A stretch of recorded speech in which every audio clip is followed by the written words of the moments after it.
හොඳයි. අපි අද කතා කරන්නේ හරිම වැදගත් දෙයක් ගැන.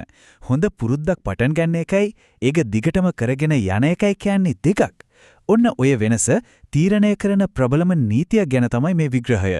ඒ තමයි චර්යා වෙනස ගැන 4වෙනි නීතිය. හිතලා බලන්න අපි හැමෝමනේ හොඳ පුරුදු පටන් ගන්න උත්සාහ කරන්නේ. ජිම් යන්න, හොඳට කන්න, පොතක් කියවන්න, එහෙම පටන් ගන්නවා. ඒත් මොකද වෙන්නේ? දවස් 2-3කින් නැත්නම් සතියකින් දෙකකින් අර උනන්දුව කොහෙන් ගියාද නැහැ.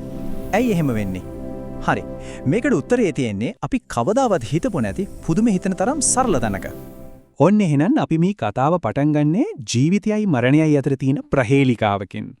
මේ කතාවේ පසුබිම තමයි 1990 දශකයේ අගභාගය.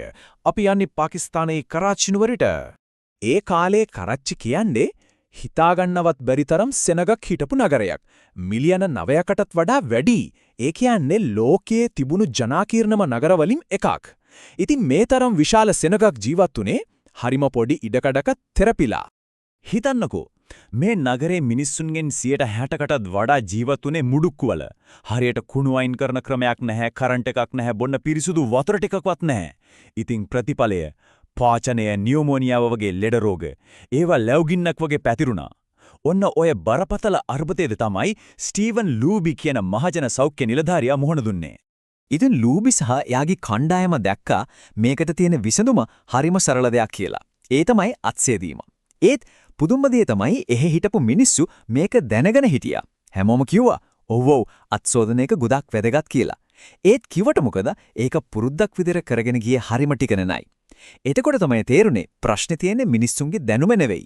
ප්‍රශ්නේ තියෙන්නේ ඒක දිගටම කරගෙන යන්න බැරි එකේ. ඒ ස්ථාවරත්වේ. හරි. ප්‍රශ්නේ දැනුම නෙවෙයි නම්. එලම් මොකද්ද විසඳුම? අන්න ඒ රහස තමයි දැන් අපි බලන්න යන්නේ. සාමාන්‍යයෙන් හිතෙන්නේ මොකද්ද? තව ටිකක් මිනිස්සු දැනුවත් කරන්න ඕන. අත්සීදීමේ වැදගත්කම ගැන තව දේශන තියන්න ඕන. එහෙමනේ. ඒත් නෑ. විසඳුම ඒකලෙවි. විසඳුම වුණේ අත්සේදීම කියන ඒ ක්‍රියාවම වඩා හොඳ සතුටක් ගැන අත්දැකීමක් බවට පත් කරපු එක. අන්න ඒකෙන් තමයි මුළු කතාවම වෙනස් වුනේ. ලූබිගේ කණ්ඩායම ප්‍රොක්ටර් ඇන්ඩ් ගෑම්බල් සමාගමත් එක්ක එකතු වෙලා වැඩක් කළා. එයාලා මිනිසුන්ට දුන්නා සේෆ් ගාඩ් කියලා විශේෂ සබන් වර්ගයක්. දැන් මේක නිකම් සබන් කැටයක් නෙවෙයි. මේක පාවිච්චි කරද්දී ලස්සනට පෙනේනවා. හරිම සුවඳයි. ඉතින් මේ නිසා අර නිකම් අත්හෝදන එක එකපාරටම හරිම සතුටක්, තෘප්තියක් ගෙන දෙයක් බවට පත් වුණා. ප්‍රතිඵල ඇත්තටම ඇදා ගන්නත් බෑ. මාස කිහිපයක් ඇතුළත ළමයි අතරේ පාචනීය 52කින්, ඒ කියන්නේ භාගයකින් අඩු වුණා. නියුමෝනියාව 48කින්, චර්ම රෝග 35කින් අඩු වුණා. බලන්නකෝ පුංචි තෘප්තියක් එකතු කරපු එකකින් කොයිතරම් ලොකු වෙනසක් වුණාද කියලා. හැබැයි ඊටත් වඩා පුදුම හිතන දේ තමයි මේකේ දිගුකාලීන බලපෑම. අවුරුදු 6කට පස්සේ ඒ කියන්නේ අර නොමිලේ සබන් දෙන එක නවත්තලා ගොඩක් කල් ගිහින්. බැලුවම 95ක්ම පවුල්, ඒ කියන්නේ 100කින් 95ක්ම දිගටම අත්සෝදන පුරුද්ද කරගෙන ගිහින්. ඒක යාළගේ ජීවිතේම කොටසක් වෙලා ඉවරයි. ඔන්න ඔය කරච්චියේ කතාවෙන් තමයි අපි හැමෝටම අදාළ වෙන චර්යාව ගැන මූලික නීතියක් ඉගෙන ගන්නෙ. ඒ තමයි චර්යා වෙනස පිළිබඳ 4වෙනි නීතිය.